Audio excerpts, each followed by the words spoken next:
Este es el podcast Café con Rosa Liarte. Un podcast donde hablamos de educación.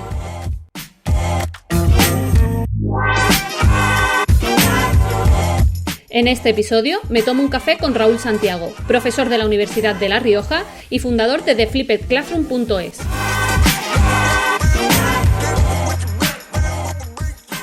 Estamos en un nuevo episodio de Café con Rosa Liarte. Bueno, no sé si estamos de café o creo, como estaba diciendo el invitado, tomarnos un whisky, que estamos de noche grabando este podcast. Pero bueno, tengo el placer de presentaros hoy a Raúl Santiago, que está hoy conmigo. ¿Qué tal, Raúl? Pues muy contento de estar contigo, Rosa Liante, de Rosa Liarte. Nos lías a todos, pero ya sabes que es un placer estar con personas que tanto tienen que decir en la educación. Así que, bueno, pues aportaremos un poquito, si se puede. Y tú también, que para mí eres el papá del Flipped Classroom aquí en España, Para mí... Sí. El flipao número 1 del reino. Bueno, ¿quién es Raúl Santiago? Para quien no lo conozca. Que va ligado Bueno, pues, nombre y apellido, Sí.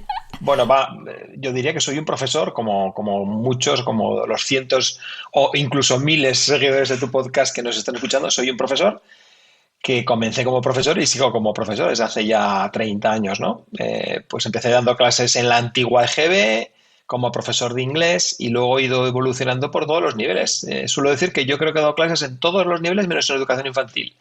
Y ahora estoy como profesor en la universidad, en el área de didáctica y organización escolar, pues formando futuros maestros y maestras y formando también a profesores en activo. Así que toda mi vida dedicada a la educación y encantado de estar en este sector. No lo sabía eso, que la habías dado en EGB inglés, no lo sabía de ti. Sí. Yo he dado clases en todos los niveles.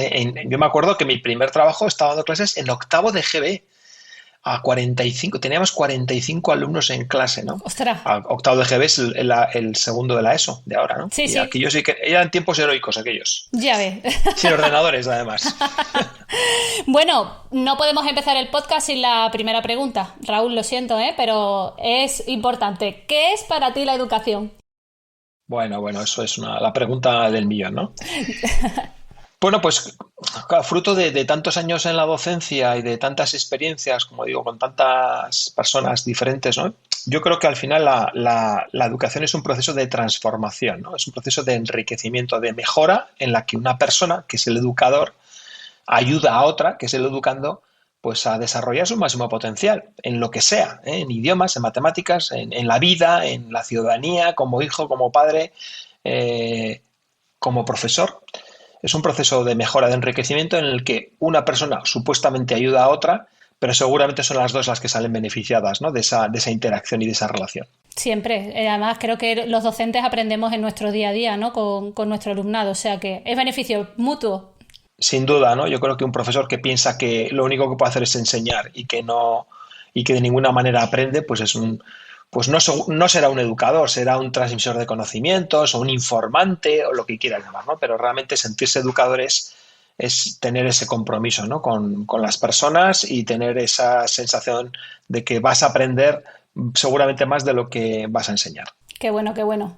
Bueno, yo tenía muchas ganas de tenerte en el podcast porque es un tema que no hemos tratado todavía, que es el aula invertida, esto que se conoce como el Flipped Classroom, Flipped Learning, y yo lo vengo haciendo desde hace muchos años en clase, implementándolo, esta forma de trabajo en el aula, pero vamos, tengo unas ganas de escucharte cómo empieza todo esto, el aula invertida. Ahora creo que también ha dado un boom, ¿no? Con el tema del COVID y el confinamiento, muchos docentes han visto la oportunidad de esta forma de trabajar en el aula. Bueno, pues ahora que nos hables un poquito más de esto.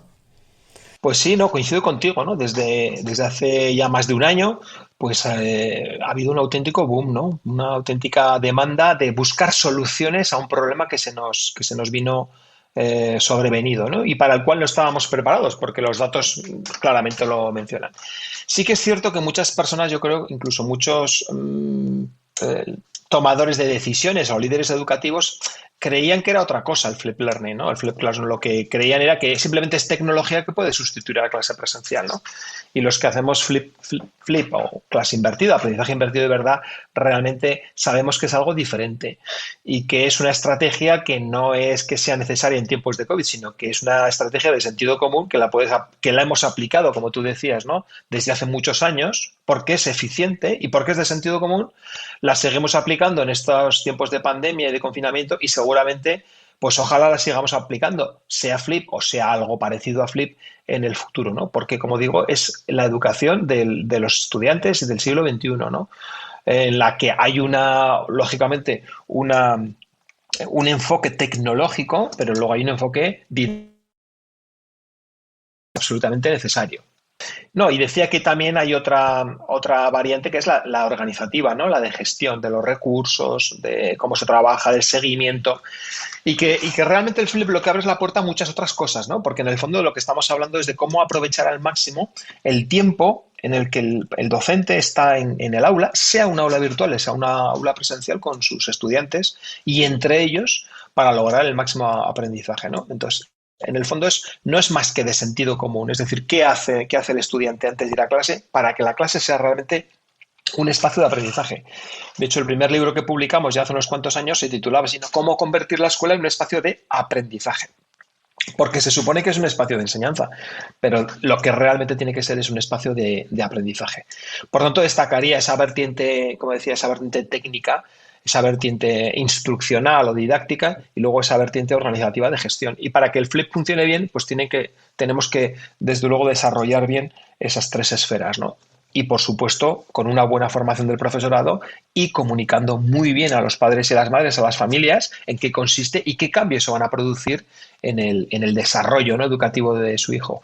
Que quizá pues un día la tarea es ver un vídeo cortito de 5 minutos y responder unas preguntas, o trabajar con una herramienta que interacciona con otros estudiantes, o hacer una infografía, ¿eh? Es decir, utilizando la tecnología en el sentido pues más práctico y más eficiente posible. Te voy a hacer abogado del diablo, ¿vale? Porque te voy a hacer las típicas preguntas que me hacen a mí en una formación que seguro que te las has encontrado tú. Es que los profes van a ser sustituidos por un vídeo. ¿Eso cómo va a ser? ¿Que se va a poner un vídeo y ya está? ¿Que los niños nada más que van a ver un vídeo? Pues claro, esa es la pregunta típica, ¿no? Y realmente un profesor que se plantee eso, pues tendría que plantearse cuál es su rol, ¿no? Yo ahora voy a hacer una cosa que igual luego me buscan por las redes para apedrearme, ¿no? Pero si los profesores hacen lo mismo que un vídeo de YouTube, es que es mejor un vídeo de YouTube. Es que es así. Para hacer lo mismo que un vídeo de YouTube es que es gratis, lo puedes rebobinar. El profe que está en el vídeo es más gracioso, tiene sentido el humor.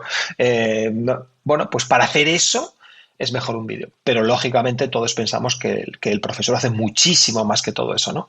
Entonces, simplemente esa transmisión directa de conocimiento que puede ser el tercer condicional en inglés o puede ser el ciclo del agua o la Revolución Francesa, pues se puede trabajar de otra forma para que luego el profesor, con un rol mucho más creativo, mucho más cooperativo, mucho más dinámico, saque el máximo partido y logre el máximo aprendizaje en los estudiantes. Es decir, el Flip no es sustituir a los profesores por vídeos, sino que es sacar el máximo potencial del docente, de ese papel creativo que tiene el docente, que creo que se corresponde, con lo que ahora tiene que ser un docente en el siglo XXI. Claro, yo siempre digo que a mí el Flip lo que me ha permitido es ganar calidad de tiempo docente con mi alumnado. O sea, el tiempo que no he podido aplicar con mi alumnado, ahora sí lo he podido aplicar, ¿no?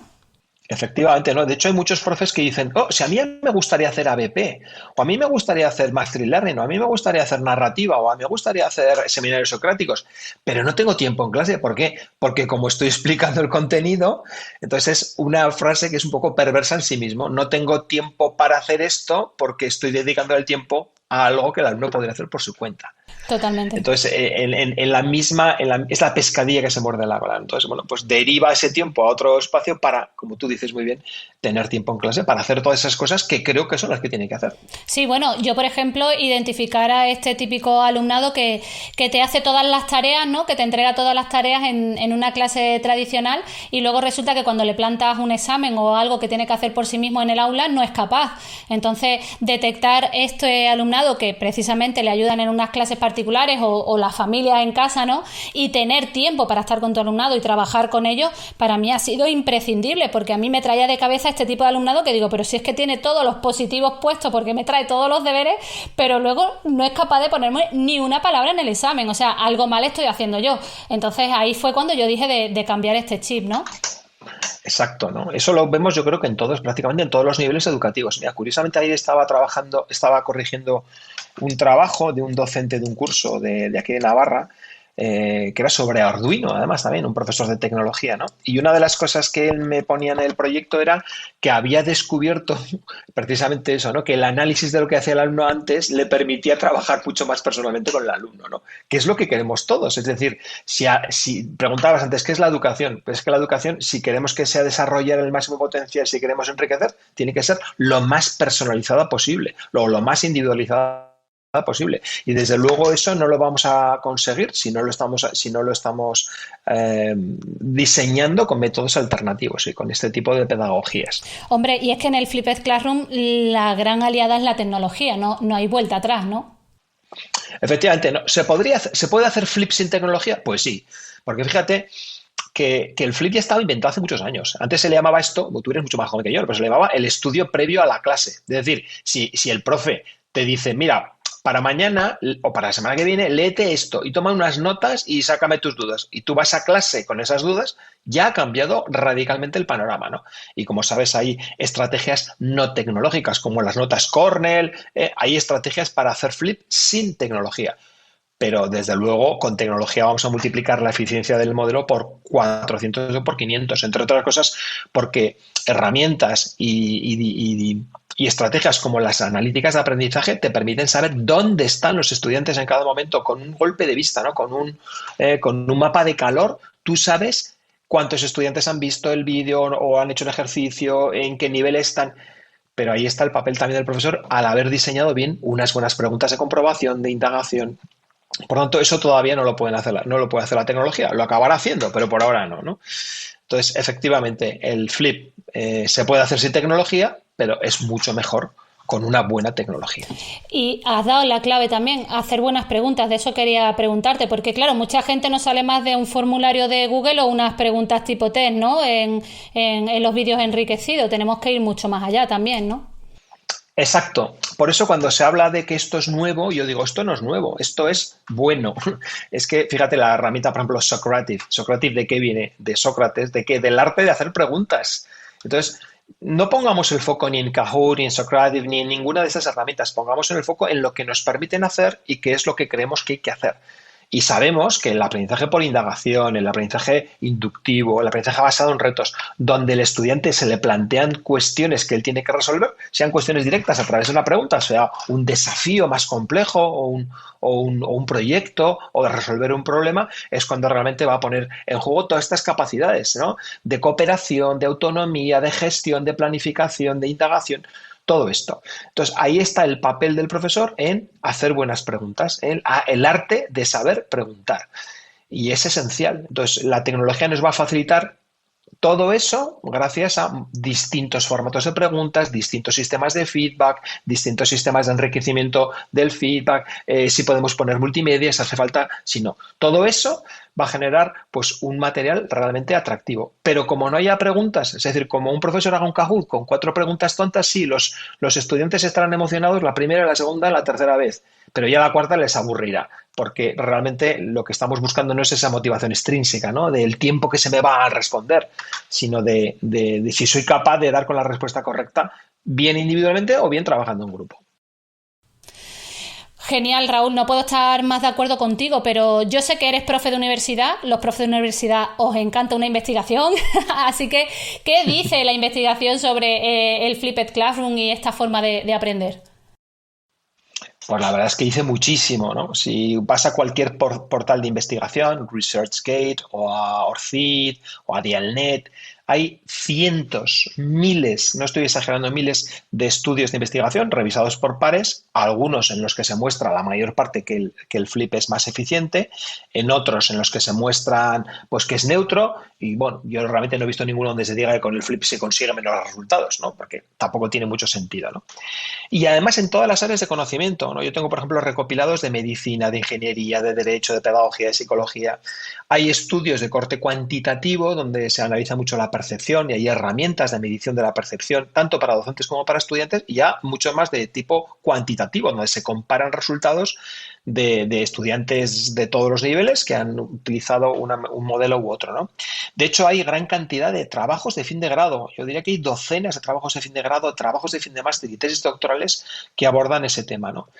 A mí, como decías antes, como profesor universitario, me toca prácticamente todas las semanas revisar alguna revista que me propone algún artículo para que sea publicado, ¿no? O sea que la investigación está muy detrás de todo esto y yo creo que esa pregunta que has hecho es muy relevante, ¿no?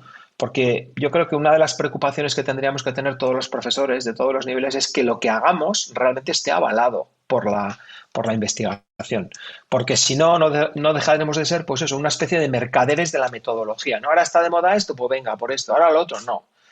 Apliquemos el sentido común, en la medida de nuestras posibilidades veamos qué dicen los expertos sobre esto y luego ya tomamos una decisión. Pero no nos dejemos llevar por las modas porque es algo que también está ocurriendo ahora, ¿no? La moda tecnológica, la moda metodológica y detrás de eso pues hay cosas realmente sorprendentes, ¿no? En cuanto a falta de fundamento científico. Qué fuerte.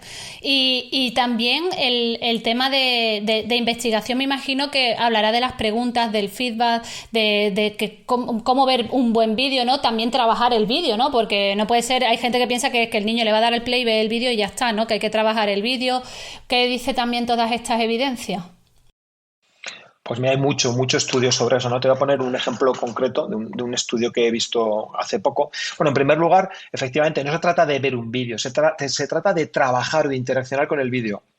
En un estudio que publicamos John Berman y yo hace un par de años, determinábamos que habitualmente el tiempo de trabajo con el vídeo en un solo visionado sería aproximadamente el 50% de la duración del vídeo. Es decir, que si hay un vídeo de 6 o 7 minutos, el alumno puede ver 3 o 4 veces o las que haga falta, ¿no? Pero luego el trabajo que le vamos a pedir de hacer un cuestionario o de contestar unas preguntas que están dentro del vídeo aproximadamente le varía 3 minutos, es decir, el 50% de la duración del vídeo. Eso es lo que nos dicen los estudiantes. Es decir, que trabajar con un vídeo cuesta el 50% más que lo que dura el vídeo, independientemente del número de veces que lo hayamos visto.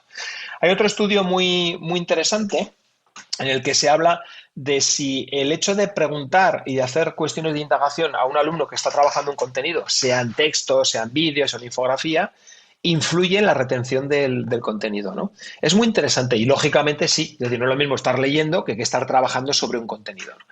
Pero ahondando en esto, hay un estudio que muestra que si el contenido está dentro, perdón, que si las preguntas están dentro del propio contenido, vamos a ver, por ejemplo, una herramienta como Puzzle que nos permite introducir preguntas dentro de un vídeo, eso es todavía más eficiente que si el contenido está separado de las preguntas. Es decir, que el alumno trabaje con preguntas es muy importante, pero que si encima están integradas dentro del propio contenido con una secuencia lógica y coherente, de nuevo la importancia del diseño de las preguntas y el arte de saber preguntar, pues todavía es más eficiente. Es decir, un buen vídeo de 6 minutos con 4 o 5 preguntas de comprobación es un arma pedagógica súper potente.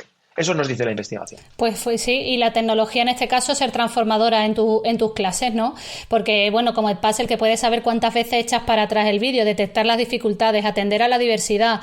También me ha llamado la atención, y te cuento un poco así de experiencia mía, que luego yo, este alumnado que necesitaba más atención, estaba yo súper agobiada ayudándole, y cuando implementé todo esto del aula invertida, te dabas cuenta que era a lo mejor el alumnado que menos echaba para atrás un vídeo. Y luego precisamente alumnado que pasaba desapercibido, que decía, ay, mira, pues este siempre aprueba, ¿no? Y te ponías a analizar sus métricas y decías, madre mía, que le ha echado el vídeo para atrás 8 veces. O sea, ¿cómo también detectas de esta forma el alumnado que tiene interés por aprender? Porque a veces le estás dedicando un tiempo a un alumnado que precisamente no está poniendo mucho ímpetu en el aprendizaje, ¿no? Claro, porque es un aprendizaje plano y lineal y esto enlaza con otro de los temas que Rosa, que creo que has trabajado en este podcast, que es el diseño universal del aprendizaje. Es decir, ¿qué nos dice el diseño universal del aprendizaje?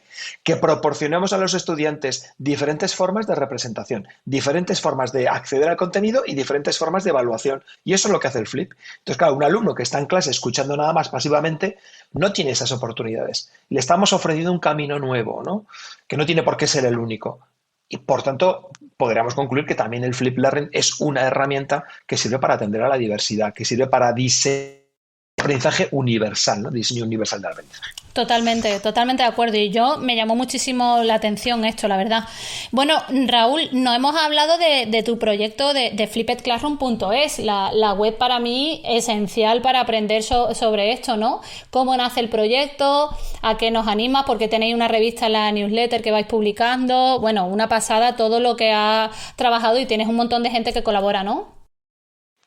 Bueno, lo que lo has dicho tú, lo fundamental es la gente que colabora. A propósito, a ver cuándo colaboras tú también Eso, en la venga. revista, ¿eh? Bueno, ya estás enganchada. Efectivamente, lo más importante de la página de Flip Classroom, que nació en el año 2013, o sea, vamos a cumplir dentro de poco ya 10 años. Tenemos pues varios millones de visitas al año. La verdad es que estamos encantados. Y digo y repito y manifiesto aquí de nuevo que lo que más importa son las maravillosas experiencias, herramientas y recursos que nos plantean nuestros colaboradores de todo el mundo. Prácticamente nos visitan, por supuesto, de todos los países de habla hispana, pero también de otros países del mundo. Nació como un blog, como una inquietud de estas de café y se ha convertido pues en una página de referencia humildemente en este aspecto. Precisamente este año la hemos renovado, le hemos dado un toque estético un poquito diferente, sí. Y ahora estamos ofreciendo unos talleres sobre Flip y otras cuestiones ajenas. Así que desde aquí, de nuevo, mi reconocimiento a todas las personas que han colaborado, que han sido muchas y las que siguen colaborando. Sí, la verdad que es una web de referencia. Yo siempre que doy una formación digo, si quieres saber más, entra ahí porque hay un mundo de ejemplos, de proyectos, de cómo lo que tú has dicho antes también, de todas las materias, de todos los cursos escolares, porque también eso no lo he hablado contigo. Hay mucha gente que dice, esto es inviable en primaria o en infantil, ¿no? Esto de la aula invertida es solamente para educación superior o secundaria o bachillerato. No, y de hecho, como tú dices muy bien, puedes acceder a experiencias. Yo, de hecho, he dirigido varios trabajos de fin de grado del Flip en infantil, incluso el Flip para la formación de padres y madres de educación infantil. Hemos tenido, de hecho, el año pasado otro trabajo de fin de grado de una empresa que se dedica a trabajar con vídeos para enseñar idiomas. Y entonces, que son vídeos para niños de 3 a 6 años. Entonces, los hemos hecho flip, es decir, vídeos lógicamente de 1 o 2 minutos, que muchas veces, si era posible, los veían con los papás y las mamás, para que luego eso que han aprendido en casa, viendo el vídeo, lo puedan trabajar de una forma aplicada en clase. Es decir, hemos hecho experiencias de educación vial con Flip Learning. Es decir, se puede aplicar a todo. El límite es la creatividad del profesor, ¿no? Y la capacidad de imaginar que tiene y, por supuesto, adaptarlo a la edad. No vamos a poner un vídeo de 15 minutos a un niño de 4 años. Claro. Entre otras cosas porque tampoco creo que sea bueno, ¿eh? Tanta pantalla, no. Es decir que...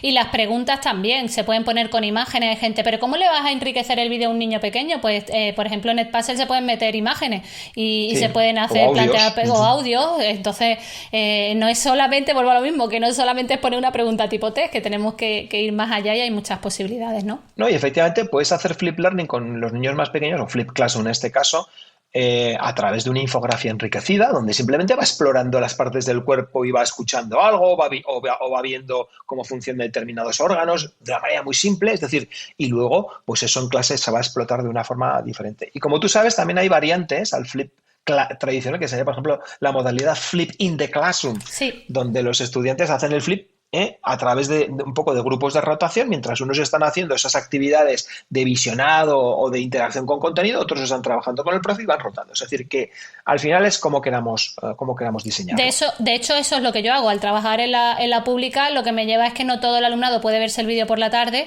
entonces lo que dejo es un tiempo de visionado del vídeo y mientras estoy atendiendo a dudas, hay gente que me dice, pero y mientras, bueno, pues el alumnado está terminando la tarea, estoy atendiendo a dudas, corrijo libreta, miro fichas, reviso y yo hago esto que tú dices del flipping in the classroom, ¿no? Que no sé si es palabra inventada, pero yo lo aplico. Hay gente que aquí también me dice, abogado del diablo de nuevo, pues para poner el vídeo en la clase y que el niño se lo vea en la clase, explica tú. Esa también me la han soltado. Ya, pero tú no te rebobinas 5 veces. Bueno, es Claro. cuestión de verlo. El concepto Flipped Classroom bueno, yo creo que lo acuñaron unas profesoras de inglés colombianas, ¿no? Que Marta Ramírez, y no recuerdo el nombre de la otra, ¿no? Pero son unas docentes extraordinarias, ¿no? Y dijeron, bueno, fíjate que había razones de edad, es decir, es que yo quiero que los niños pequeños no vean o no hagan tareas en casa, razones de carencia de tecnología. Como no tienen tecnología, no quiero que lo hagan en casa, si lo hacemos en clase, o razones de uso de pantalla. No quiero más pantallas fuera de clase, lo trabajamos dentro, ¿no?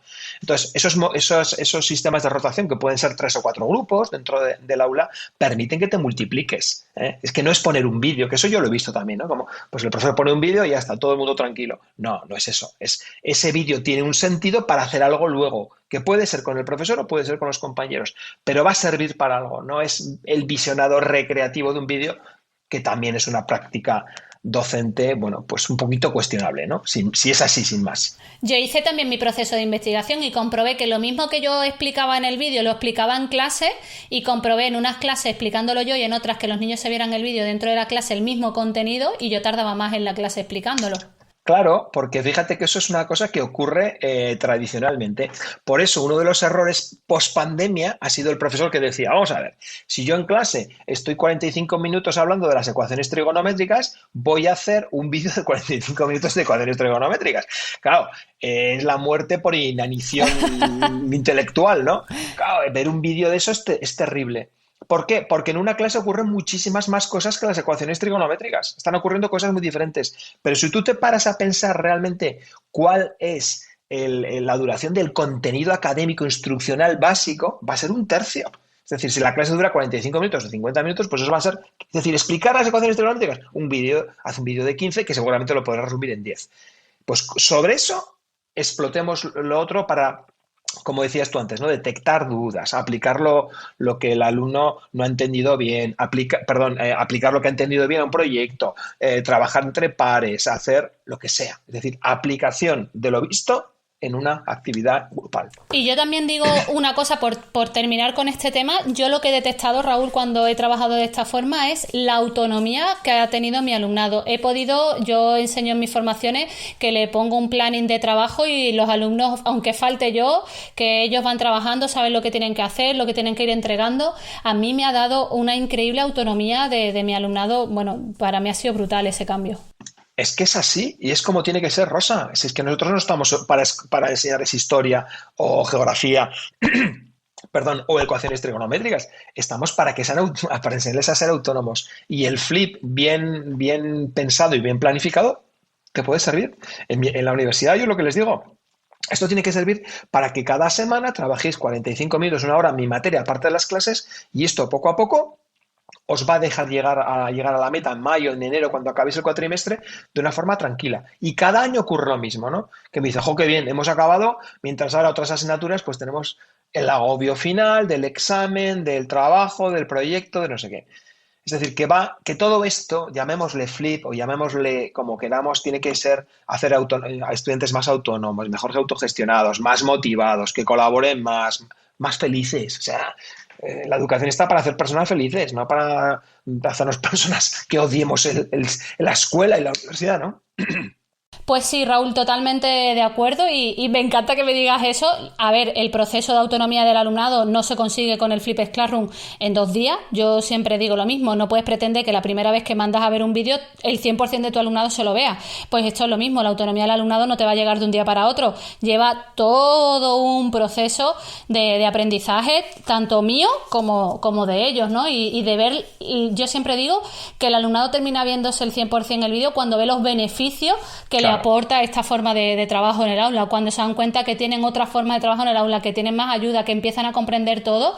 Y siempre también digo la cultura del error como algo bueno y también la de tener dudas. A veces no preguntan dudas por vergüenza y yo todas mis clases, ¿dónde hay dudas? Venga, y soy una pesada, ¿no? Y esa cultura de que no perder la vergüenza creo que es muy necesaria y se consiguió con el aula invertida. Sin duda, ¿no? Porque yo creo que es otro de los errores, ¿no? De las, si me permite, perversiones del sistema educativo. Parece que vamos a la escuela a demostrar lo que sabemos y lo que vamos es a aprender cosas, Claro. ¿no? Hay una frase en inglés que a mí me gusta mucho, que es "You can't learn without goofing". No puedes aprender sin meter la pata. Si es que estamos hechos para el error y del error se aprende mucho más que del acierto. Por tanto, claro, otra de las incógnitas es, ¿son los profesores capaces de poner al alumno en situaciones de error? No, porque como el alumno muchas veces está en clase escuchando lo que dice el profe, pues ni erra ni acierta.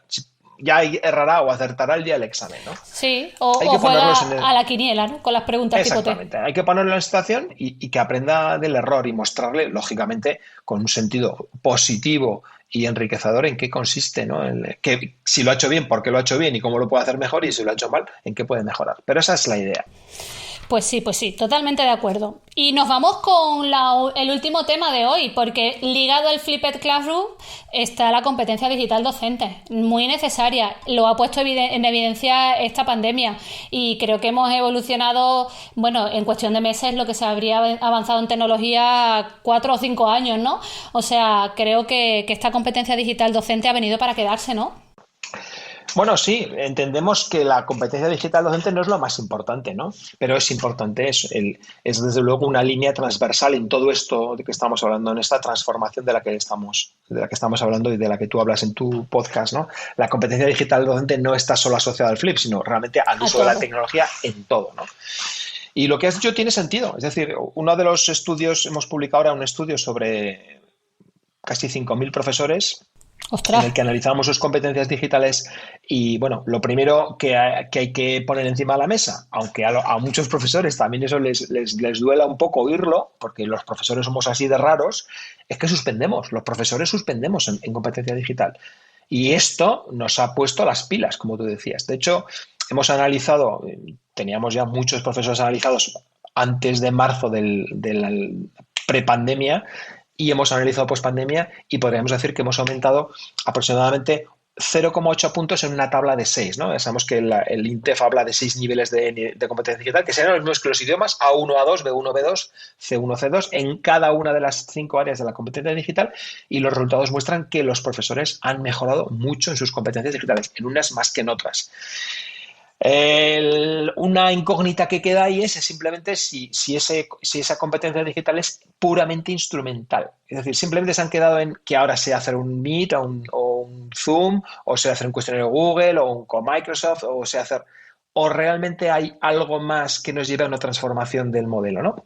Eso es lo que nos queda por descubrir. Pero bueno, el primer paso ya está dado, ¿no? Y eso es lo importante, ¿no? Dentro de este análisis de la competencia digital sabemos que hay 5 grandes áreas, que es la de alfabetización informacional, comunicación y colaboración, creación de contenido, seguridad y resolución de problemas, ¿no? Hay una en la que estamos un poco mejor, que es la 1, que es un poco, bueno, pues cómo buscamos información, la almacenamos o incluso la rescatamos, ¿no?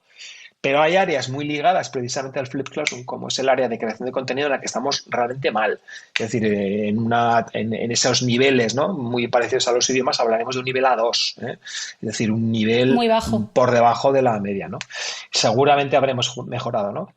Y luego, de esas 5 áreas, hay 2, y hay una especialmente importante en la que los profesores nos tendríamos que fijar mucho, que no es un área realmente de uso de la tecnología, sino de cómo tendríamos que utilizarla, que es el área de seguridad. Es decir, realmente cuando utilizamos la tecnología estamos respetando la intimidad de nuestros estudiantes, sus datos, estamos protegiendo su entorno, porque esa es nuestra obligación como educadores, ¿no? Entonces, también se han detectado prácticas, desde luego, no muy ajustadas a lo que tiene que ser el uso racional de la tecnología entre profesores. Seguramente sin mala intención, ¿no? Con la mejor intención de buscar soluciones tecnológicas, pero que realmente rozaban lo que es una falta, no un delito, pero sí desde luego una falta de tipo administrativo, ¿no? De no saber cumplir con la normativa, especialmente con alumnos más pequeños, ¿no?, con menores de edad.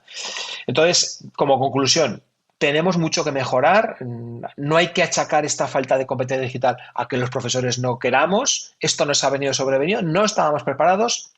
Creo que los planes de formación que ha habido habitualmente no han sido los adecuados, porque ponían el foco precisamente simplemente en la tecnología y no en lo que hay detrás de la tecnología. Y yo creo que estamos para enmendarlo, ¿no? Estamos ahí para enmendarlo y para sacar al máximo, precisamente un poco volviendo al origen de esta conversación, ¿no? Que el flip no está, ni esto se ha ido ya, ¿no? Sino ahora, no, cuando volvamos a una situación de normalidad, bueno, de lo de normalidad, entre comillas, ¿qué haremos? ¿Nos olvidaremos de todo y tropezaremos en la misma piedra? ¿O realmente diremos qué hemos aprendido y qué podemos incorporar ahora a una clase normal de ladrillo, ¿no? A una escuela de cemento? ¿Qué Hombre, podemos hay que hacer para evolucionar, mejorarlo? hay que aprovechar todo esto que se ha aprendido para aplicarlo, no para olvidarlo, ¿no? Yo creo que hay que ir a un nivel más allá de educación, ¿no?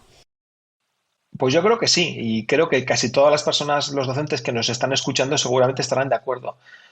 Pero lamentablemente también hay otro sector de docentes en los que quizás todo les entre por un oído y les haga por otro. Y digo, bueno, ya pasó y ahora vuelvo a, pues a lo de siempre, ¿no?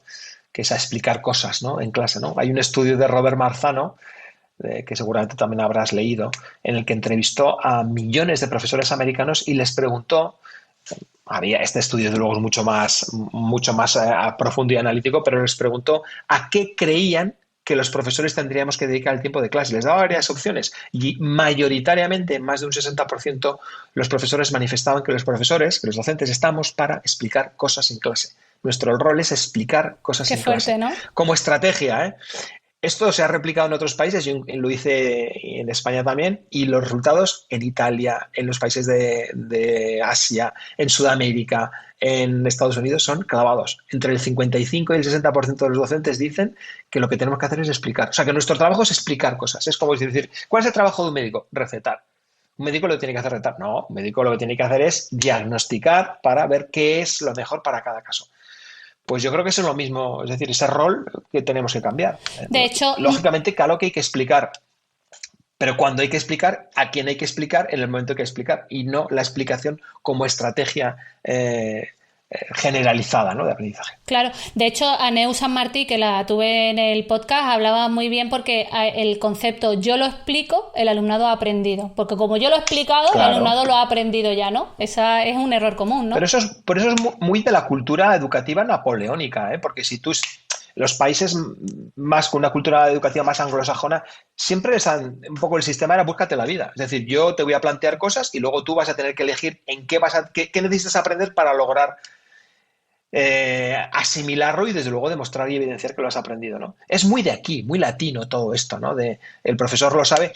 También es cierto que hay que diferenciar porque esto a muchos profesores les ha llevado a decir, bueno, incluso a familias, a echar pestes contra la clase magistral. Cuidado que la clase magistral es una cosa y No, la clase expositiva es otra. claro. La clase magistral, si es magistral, tendrá inducción, tendrá preguntas, tendrá intervención, hará el profesor hará de todo eso, ¿no? Para que los estudiantes intervengan versus clase expositiva, que es hablo 45 minutos de las ecuaciones trigonométricas. Entre otras cosas, sin preguntarme si los alumnos ya lo saben, que puede ser que ya lo sepan, o incluso si necesitan tres cosas antes para aprenderlo.